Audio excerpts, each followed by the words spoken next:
Some news for today's Xfinty Series race.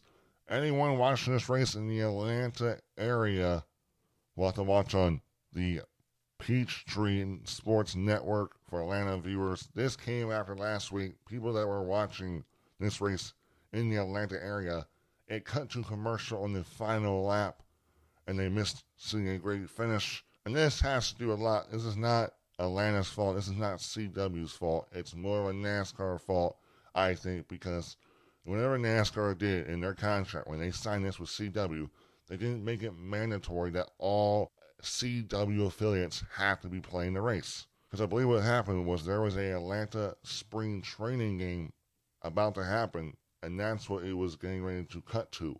And that's why it went to commercial.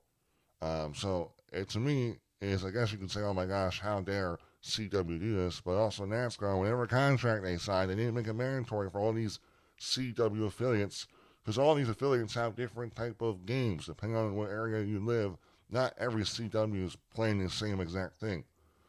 So to me, it stinks that this is going to kill the viewership most likely, but at least the people in the Atlanta area will at least know that they'll get to watch the CW without any funky, weird commercial coming out of nowhere. And another thing is, in the contract that NASCAR signed with CW, it doesn't say that CW has to show the race on their app.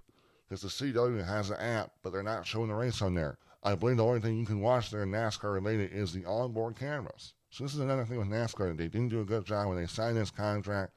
And look, this contract agreement is going on for the next 7 years. This is something that maybe these people in Atlanta want to deal with for the next 7 years. And I could be totally wrong with NASCAR that they did sign something that it was supposed to be on the app, and every CW was supposed to be showing this race. But it doesn't look like it. But luckily for me, living in the Philadelphia area of Pennsylvania, CW is able to show the race for me. Now, there also is some alternative ways to watch. They said the Peachtree Sports Network, which is free, over-the-air channel 7.2, as well as Comcast, Spectrum, and streaming on YouTube TV and Vudu. There are some alternative ways, I guess, for the people in Atlanta to watch this race. But like I said, I think this was a NASCAR issue, not a CW issue, because NASCAR should have made sure this was in the contract agreement when they signed to have CW as the official TV provider of the Xfinity Series.